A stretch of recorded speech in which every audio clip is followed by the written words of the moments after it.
Mr. Blank, Part 8, written by Mr. Outlaw. Before I divulge what I saw in that theater, let's do a quick mental exercise. Hell, what does that word mean to you? More specifically, what do you visualize when you hear it? Put yourself in that environment right now. Are you walking through scorching flames while demons scream at you? Are you in a dark forest with thousands of beady eyes following your every move? Or are you trapped underneath ice with something gnawing at your feet? Each one of us has an idea of what our own personal hell would look like. Well, I found out what mine looked like in that theater. The film opened on a shot of a plain, abandoned city washed in a dark blue. It was hard to tell what time of day it was, but the whole place just looked depressing. After a few seconds, a figure came stumbling into the frame. A man wearing plain clothes with distorted facial features. His movements were desperate, stumbling through empty streets in an ostensible attempt to evade something. I found out what he was running from only a few seconds later. It was another man, naked this time, with black, oozing sores covering his entire body. There was also a bloody, dirty bag tied around his head. His limbs twitched and contorted as he ran after the faceless man, letting out an unearthly, croaking scream as he moved. The faceless man was screaming as well, although his voice sounded all too human. He sounded terrified. I'm not quite sure how long this sequence lasted, not sure how long I was watching for, but it felt like hours. At a point, I even gave up on the objective at hand. I wanted to turn away from the screen so badly. However, I couldn't. My eyes stayed glued on the horrific scene in front of me. I couldn't move. I started to wonder how Sven was holding up, how he was doing watching something like this. It was only later that I realized that we weren't watching the same thing at all. No, we were each in our own personal hell. Everybody's is different. At a point, I started feeling strange, as if I couldn't distinguish real life from what was happening on the screen. My attention was fixated on the faceless man, almost like I was seeing through his perspective. Crap, I thought, before my mind drifted too far off the deep end. I realized something extremely important at the very last moment. It's just a movie. A really disturbing movie. The revelation came at the optimal time. I was already being sucked into Mr. Blank's realm. I could feel it. My physical self dissolving into an obscure void. Yet, I was cognizant of this fact. And while I was certainly scared, I was also determined. My vision went black for an unknown duration. When I opened my eyes back up, my world was washed in a dark blue. I could feel goosebumps popping up on my skin. I was freezing despite wearing a hoodie and jeans. And there was also something behind me. I turned around, seeing the man with the bag over his head staggering towards me. It didn't take a genius to discern what had happened. I was now in the movie. Not knowing exactly what to do and fueled by sheer impulse, I began running through the empty streets. After the initial shock, I tried remembering what Colin had told me. I had to remember that none of this was real, despite how real it felt. But at the same time, how was it not real? The cold wind bit at my face. My joints ached against the concrete below. I was even beginning to run out of breath. It really felt like I was in hell.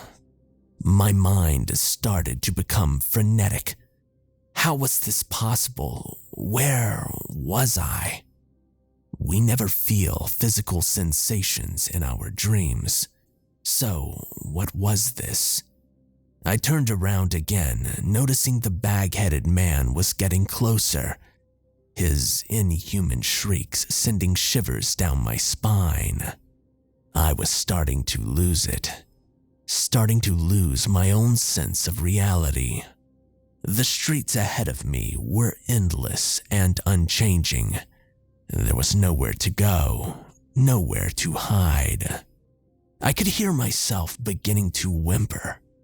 Utter terror overwhelmed my senses, forcing me to abandon any of my previous thoughts, any connections that I had to the world that I belonged in.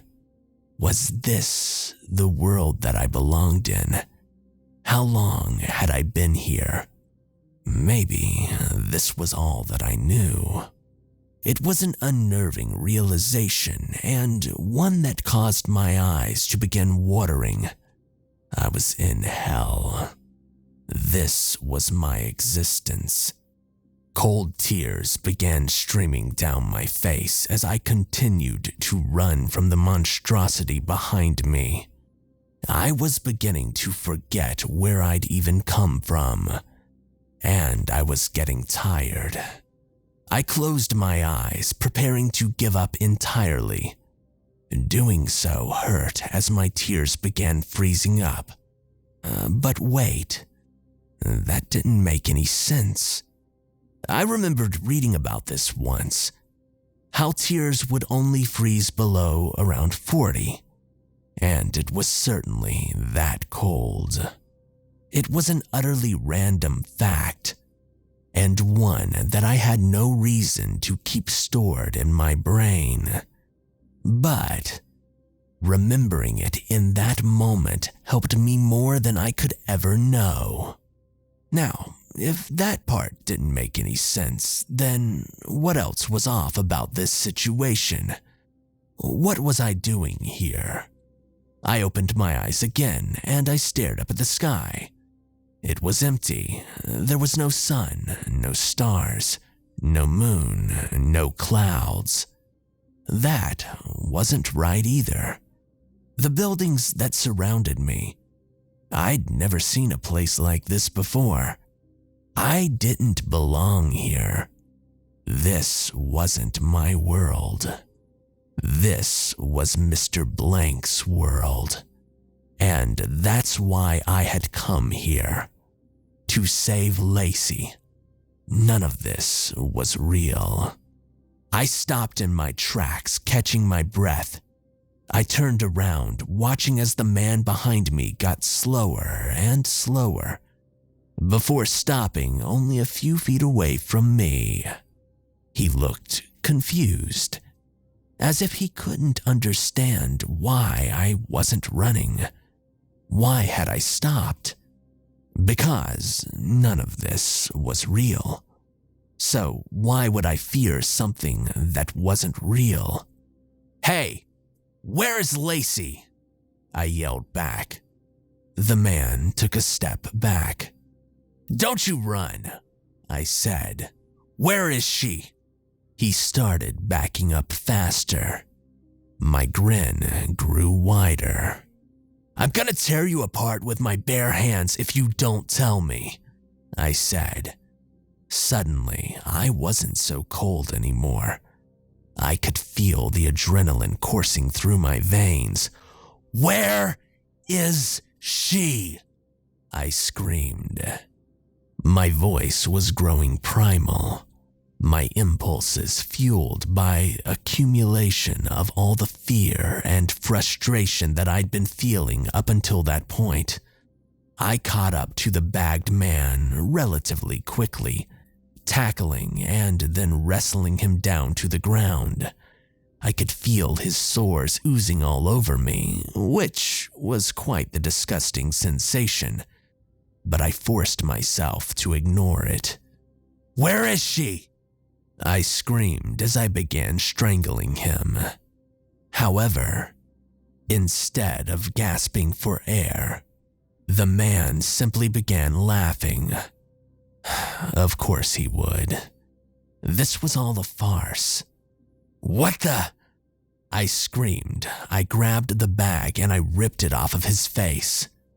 What I found was, well, a blank face staring back at me. "You think that I'm scared of you?" A booming voice resonated throughout the space, coming from everywhere and nowhere all at once. Suddenly, the man began dissolving. Well, dissolving wasn't exactly the right word. He was morphing into thousands and thousands of insects. Horrified, I jumped back. I watched as the insects began crawling on top of each other, forming what appeared to be a humanoid torso on top of spider-like legs. And of course, there was a giant blank face at the very top of the abomination. "Run, boy." The voice boomed again. Apparently, things weren't going to be so easy. How was I supposed to win? I could feel the fear rushing back into my system. Mr. Blank had just been messing with me the entire time. With no other options in sight, I did what he said and I began running from the insect monstrosity. I looked over my shoulder every now and then, watching as the grotesque entity crawled towards me, knocking down buildings as it did so. Surely, this thing was faster than me, I thought. Wait, of course it was. He never wanted to catch me. He just wanted me to keep running. Every trick that he threw at me was an attempt to push me into a corner of fear, one that I wouldn't be able to get out of. Forget that. I was going to hit back. As scared as I might have been, I was gonna have to force myself to not be. I skidded to a stop. I spotted a piece of wood off the street and I picked it up. Then I turned around and chucked it at the creature. I missed, but the message was sent. The insect creature, aka Mr. Blank himself, stopped in its tracks as well, seemingly confused as to what to do next. I wasn't scared, and Mr. Blank couldn't understand why. What is fear anyway? There's a dictionary definition, of course. But what evokes fear in one person won't necessarily evoke it out of the next. At this point, Mr. Blank was trying too hard. He had transformed himself again into an even bigger monster, resembling an amalgamation of black sludge, rotting corpses, and writhing tendrils. Was it scary? Yeah, maybe to a 14-year-old. But after everything that I'd seen, this only made me laugh. Laughing, joy, mockery. Every emotion that contrasted fear and despair. That was the ultimate weapon against him. And suddenly, with that thought, I remembered the plan. I reached into my pocket, pulled out my phone, and got the camera ready. Unfortunately, Mr. Blank disappeared before I could start recording. Nevertheless, the tables had turned. Who was scared now? I wasn't exactly sure where to go, so I just picked a random direction and I began running. But something unexpected happened. The environment around me began to change. No more buildings. The world no longer was washed in a dark blue. I suddenly found myself standing in an endless field of yellow flowers with a cloudless sky above me. For a moment, I was absolutely jarred. What had happened, I thought? Where had I ended up now? That answer soon became apparent when I looked down at the flowers. They weren't right, to say the least. They were blinking back at me. Some had mouths lined with razor-like teeth, vigorously chomping away at the air. Some had their petals replaced with writhing fingers ending in claws. This was someone else's hell. A rather interesting one at that. I guess that I better start running again, I thought. Trying to be as careful as I could, I began stepping over the ghastly flowers. After a few minutes, the environment changed again. This time, it was night, and I was standing in front of a precarious-looking rope bridge hanging over a deep crater. I was beginning to understand what was going on. I suppose that I had broken the system in a sense. My own hell was no longer scary to me, so I was free to roam through everyone else's. Everyone who had ever been trapped by Mr. Blank. Light bulbs began going off in my head. I remembered a conversation that I had once had with Lacey right after we'd gone through a haunted house one Halloween. It was a conversation about fear. What we were most afraid of. What am I most afraid of? I remember her telling me. Well, this is a weird one, but it's mazes. Yeah, imagine being randomly trapped in a maze and never being able to find your way out. Mazes. I knew what I had to look for now. I couldn't tell you how many different hells I ended up traversing. Probably upwards of 30, maybe close to 40. They were all unique. All utterly horrifying in their own sense. But what was even more interesting were the people that I met along the way. Out of all the hells that I found myself in, I came across 14 people who were trapped in them. 9 were already catatonic. 2 were hysterical and impossible to reason with. As for the other 3, well, I don't want to give myself too much credit here, but I think that I saved them. Not that it was easy. They weren't so willing to let things go. They truly thought that they were in hell, destined to live here forever. They'd long forgotten about their past lives, who they were before. The time that they spent in the theater before being transported into Mr. Blank's world. Trying to convince them otherwise was nothing short of a task, especially given the environment around us. But I wasn't scared. I had to prove it to them. Nothing was going to kill us. Nothing was going to hurt us. At least, not if we didn't let it. By the time I finally found Lacey's hell, I had a grateful group of 3 by my side. Dash, a 21-year-old college kid. Nicole, a 25-year-old computer programmer. And Roman, a 27-year-old soldier. We had been through a lot together at this point. It had started to feel like days had passed since I was in the theater, but my resolve never slipped. I was finding her no matter what. I nearly dropped to my knees in relief when I found myself standing inside the labyrinth. It had all paid off in the end. The walls were about 15 feet high, covered in cracks and coated in moss. The ground was also comprised of cracked stone. There were torches set up every few feet or so, illuminating the place, but just barely. "So, I guess splitting up's probably not the greatest idea," Dash said.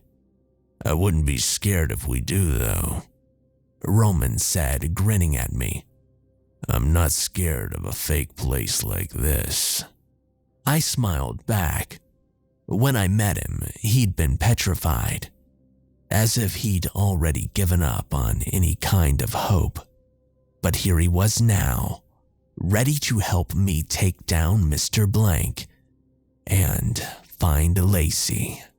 "You're right," I responded. "Nothing scary about this place. But Dash is also right. We'd better stick together." Everybody nodded, and we began searching. About every 10 turns, we'd come across some kind of creature wandering through the maze. They ranged from eyeless little girls to ghoul-looking things. But that wasn't a problem. We'd seen even more frightening things than that. Once it was obvious that we weren't taking the fear bait, the creatures pretty much ignored us. I can't keep track of how many turns we took. Over 100 at least. It was pretty obvious why Lacey wasn't exactly a fan of these places. But eventually we came across something different. A set of stairs leading down into darkness. Unlike the creatures, this posed a more uncertain threat.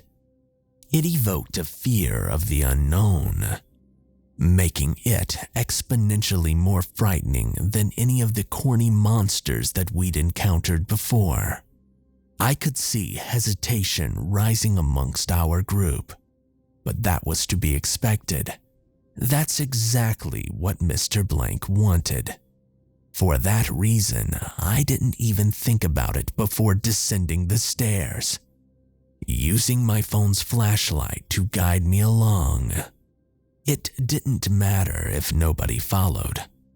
All that mattered was that I didn't let the fear stop me. To my surprise, I heard 3 sets of footsteps following behind me. I smiled to myself. This was it. The final stretch of all the madness that I had experienced so far. I'm not sure how far we walked. Not that it mattered. I'm sure everything in this world was nothing more than an illusion, even time. I had to tell myself that in order to deal with what we came across next. The stairs ended, leading to what appeared to be a bottomless void. Sounds emanated from below. They were obscure ones, things that I'd never heard before, leading to chills involuntarily crawling down my spine. Mr. Blank had certainly stepped up his game. No cheap scares here. What was presented in front of me petrified me to the bone. Once again, I could see hesitation amongst our group. "What do you think's down there?" Nicole asked. I paused for a moment, considering the question. "Nothing. Nothing at all," I said. I didn't let another thought cross my mind before jumping down. For the longest time, I felt like I was floating. If you ask me exactly how long it was, well, there's no way that I could have told you. There was nothing around me. No sensation at all. I was in the void. Soon enough, though, I felt solid ground beneath my feet. I picked the direction that I was already facing, and I began walking. Again, I had no sense of time.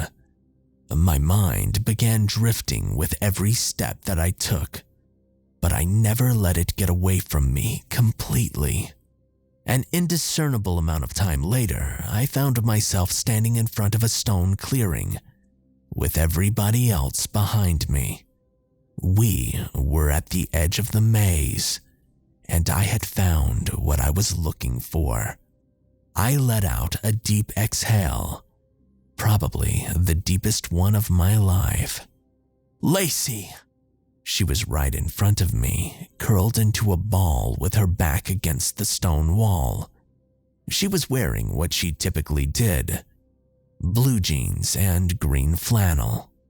Upon hearing my voice, she looked up at me, her eyes long red from what had to be a constant stream of tears. She didn't look happy to see me, but I didn't expect her to be. She'd probably been given too much false hope in a place like this. You're not real," she whimpered before beginning to cry once again. Leave me alone." I approached her slowly. "Lace," I said. She looked back up at me. I was one of the few people who called her that. I'm one of the only real things in this entire place, I said. I grabbed her hand. She pulled back a bit at first, but I didn't let go. I didn't force it either. We shouldn't be here, I told her. Let's get back to where we belong. Her skin was warm. So was mine. I saw a spark of understanding in her eyes, but before I could smile, a familiar presence made an appearance. A large shadow cast itself in the light of the torches. I looked up, seeing a tall, skeletal figure with a blank face leering down at us. Lacey flinched, but I just gripped her hand tighter. I looked back up at Mr. Blank, and I shot him a self-satisfied grin. "There's nothing left for you to do here." A moment of silence followed as he continued leering. "Do you consider this a victory?" he asked. No, I began to respond. Not really. But you didn't win either. The whole time, my hand had slowly been reaching into my pocket for my phone. I grabbed it and opened the video camera, but it was already too late. He disappeared in the blink of an eye. I grinned to myself. He was scared. I had frightened the boogeyman. I looked back at Lacey, who looked equally confused and terrified. But a sense of reality had returned to her expression. Before, it seemed as if she were in a trance, in the process of forgetting where she had come from. Seth? Wait. She shook her head. How are you? It looks like she's back, Nicole said from behind me. You're pretty good at this, aren't you? I suppose I was. Who are you? Lacey began before trailing off. Look, Lace, there's a lot to explain, but not here. Right, Roman said. So, how are we getting back? I'm not sure how the answer to that question came to me. It was kind of just something that I figured out along the way. What do you mean? I responded. We've been back the whole time. We never went anywhere, don't you remember? It took a second, but Roman began smiling. Ha! We never left the theater, did we? I nodded. The other two soon followed suit. This is all some kind of Dorothy type thing, isn't it? Dash said, grinning as well. There's no place like home. I looked back at Lacey. We were never here. Don't you remember? It took a moment, but she nodded. Yeah, she said, her lips curling into a slight grin. I think I'm starting to. Pretty soon, I remember my vision going black. Well, I'd be lying if I said that I remember what happened at all. I really just remember waking up back in the theater, with the time I spent in Mr. Blank's world still fresh in my mind. It didn't feel like a dream, and it wasn't one. I sat up rapidly, feeling a hand on my shoulder as I did so. I turned around, seeing Sven smiling at me. You're finally back. It took you a while, he said. Sven, did you? I found her, he said, nodding. She's back. I looked around the room, but the only other people there were Colin, Jimmy, and a few bewildered-looking police officers. Then where is she? I looked around some more. Wait, where's Lacey? My heart dropped for a moment. If you will, one of the cops spoke up. We might be able to shed some light on that. Apparently, the police had found the people who had gone missing in the theater in an abandoned warehouse 3 towns over. When they were first discovered, they were still unconscious, albeit alive. However, while they were being transported to the nearest hospital, 2 of them woke up.